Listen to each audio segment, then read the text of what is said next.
Hey, what is going on, everybody? Welcome back to Big Gauchos. It's talking investing shows completely out of pocket. Up, put money in your pocket. I'm Austin, back with the boys. We got another deep dive for you today. Let's go.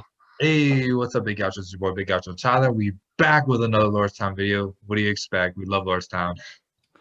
Howdy guys, it is Big Gaucho Dave, and we are back with another Lordstown video.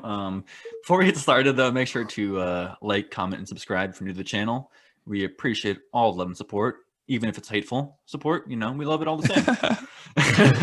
Yeah, I mean, whatever gets us views, right? So after you're done doing that, we can get into the Lordstown story, and we will check. So make sure you hit that like button. Ooh, all right. Just a quick disclaimer before we get into this video, because as Tyler taught us, we do love disclaimers.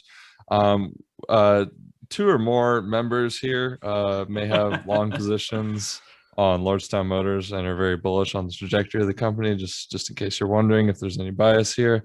But without further ado, let's get into that. That it was positioned early on was a little bit shady.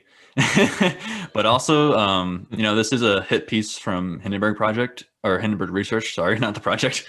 And they are taking a short position. So they have a financial, agenda to see the company fail and drop in value quite a lot. And I think I read the entire report, and they mentioned the following former senior employees at least 10 times. And they also mentioned former employee at least 42 times. And I understand that they're probably trying to protect identities, but it just seems really shady that they're not actually bringing in positions or names into this equation to really verify if they're actual people who work there. Because I mean, former employee, that could be what, like the janitor, someone who, like, I don't know, maybe they made a mistake and got fired. Like, he knew, man, he knew. The janitor yeah, was there. And also, it takes into consideration that it could be just one employee. So maybe this employee had a bad rep with the CEO or the company. He got fired, or I don't know, something happened, and he just like wanted to like crap all over Lordstown. So he just like told him whatever they wanted to hear. So it just seems kind of shady to me. Yeah, no credibility, and I mean the biggest motivator is their whole financial system. I mean, they really have nothing else to gain. I think if Lordstown, like if we were in a situation where Lordstown didn't have the gains that it did and it was still going down, I think they'd have reason to maybe say the opposite if they were like, betting on Lordstown going up. I mean, Hindenburg is traditionally a short seller, but I mean, they're just going to go with whatever their financial interests are. There's no credibility to this. Yeah, the former employee 42 times within the document. So I would love to hear some names, name drop a little bit, maybe get some more credibility on that, but I guess we don't get what we want sometimes. Or if you're the former employee, why don't you just come out and say it was you? Yeah, email us biz@biggauchos.com. We'll do an interview. Do a 1-on-3 interview. Yeah, screw CNBC. You can come on Big Gauchos. Exactly. But also, before we move on, I think it is important that we need to wait to see the actual response from Lordstown, because they haven't really officially responded to the entire story yet. The CEO did go on the news a couple times, but it wasn't very strong. So we're waiting for the actual full rebuttal. And this is a little bit of an older story, but there has been some changes happened since. So biggest criticisms up front is kind of the executive team, believe it or not. And then these are just some quotes we want to discuss that have to do with the company. The first one being about how Lordstown is an SPAC with no revenue or a product. Some investors are feeling a little deceived by this, even though I feel like this was pretty much disclosed up front regarding the demand and the production. I think there is a demand for this product and the truck especially. The company is definitely capable of it. It's just a matter of the trust isn't the same now that they have this whole pre-order thing going on in their SEC probe. I feel like that's just kind of matter of fact. Also, company has been consistently pointing to 100,000 pre-orders as a proof of this demand, kind of what we were just talking about a second ago. Basically, just speaking about this, a lot of people are kind of believing that this is fiction. And that they're just trying to put up a show to get some hype for the company. We'll talk about that a little bit more in a minute, but I mean, this is just a little bit of the criticism that's coming out so far. Also, Lordstown, their first road test of their truck did not go so well. They actually had to call 911 because it ended in a fiery disaster. And there was footage and recordings of that were obtained by the media. So not a great PR hit, especially during an SEC probe. Last thing that I just want to talk about here, because Lordstown recently went public as Lordstown Motors, previously before, if you remember, was Diamond Peak Holdings Company. A lot of the directors and investors have unloaded about $28 million in stock. And this doesn't really help out their publicity. It's a really negative correlation if you think about it, just because they're already on thin ice with everybody's suspicions about this, and now they have confirmed proof that all the stocks were getting unloaded. I mean, it's a lot to digest. I'll be honest, it doesn't look too great, but subject to change and subject to the opinions of others. What do you guys think? Also, a lot of this was coming from the Hindenburg company that are actually shorting Lordstown currently. So for all those out there, I definitely think to take into consideration where it's coming from, this information, and at the same time know that Lordstown is still a business they're still trying to become a business. Like, they're still in the growing stages.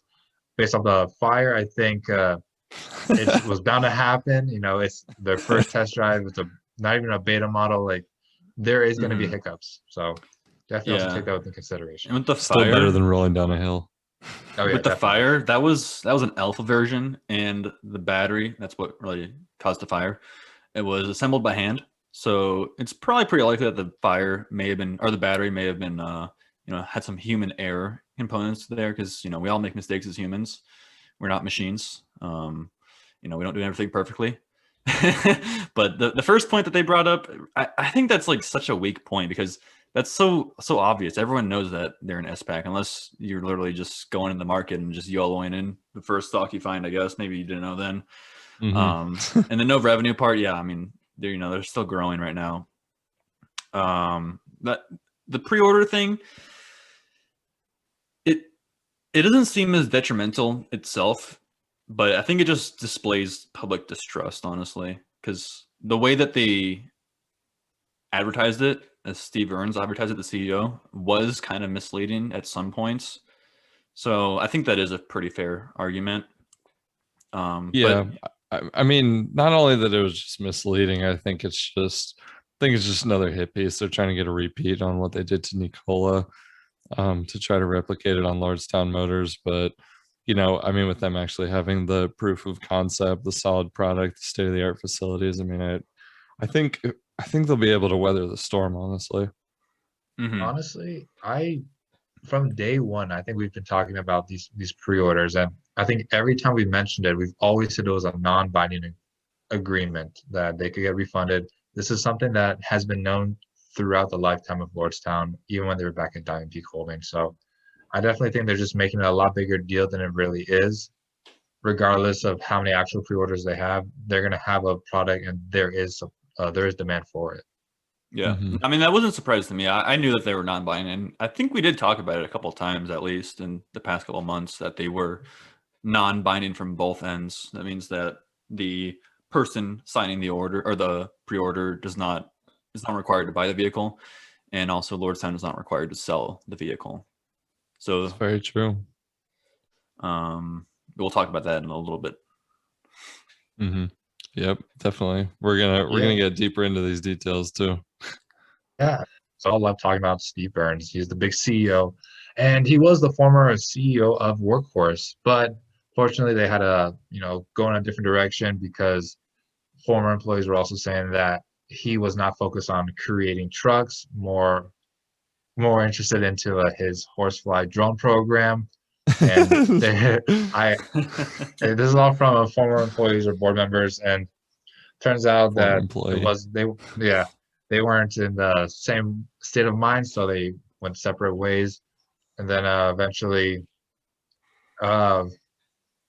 what's it called? Workhouse eventually just scrapped completely their truck manufacturing plans, and that's where Mr. Burns came in and started coming up with Lordstown Motors. So basically, 4 months after he left Workhorse, he came up with Lordstown Motors. Basically, agreed to buy all the intellectual property for the what is known now the Endurance, and there really wasn't much technology to the Endurance truck at the time. There's about 10 patents, and yeah, basically that's kind of the story of Steve Burns. You know, guess he didn't have the same state of mind as Workhorse and decided to start making his own company. What are you guys' thoughts?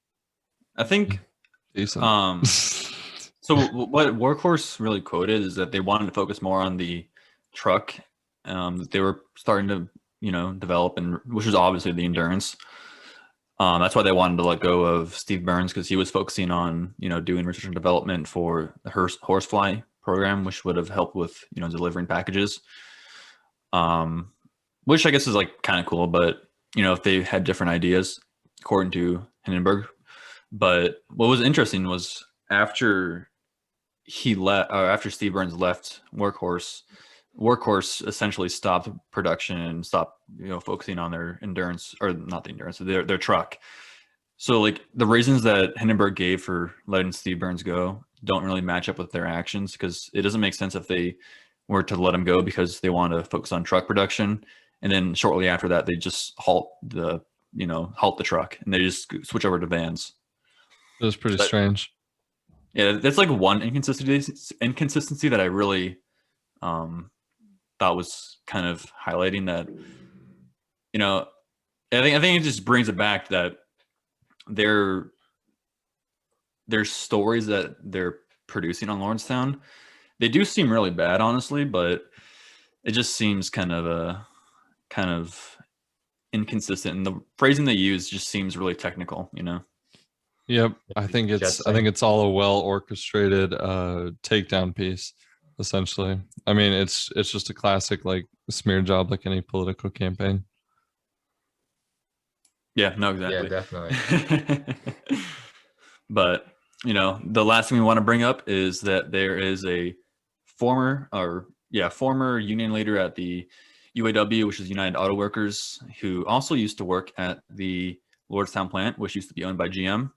Oh. And he believes that the Endurance is lacking in their production capabilities, and they're probably not going to be produced coming up pretty soon, which is kind of weird because, you know, he doesn't work for Lordstown. He used to work at the same plant. So, I mean, his input just seems kind of weird.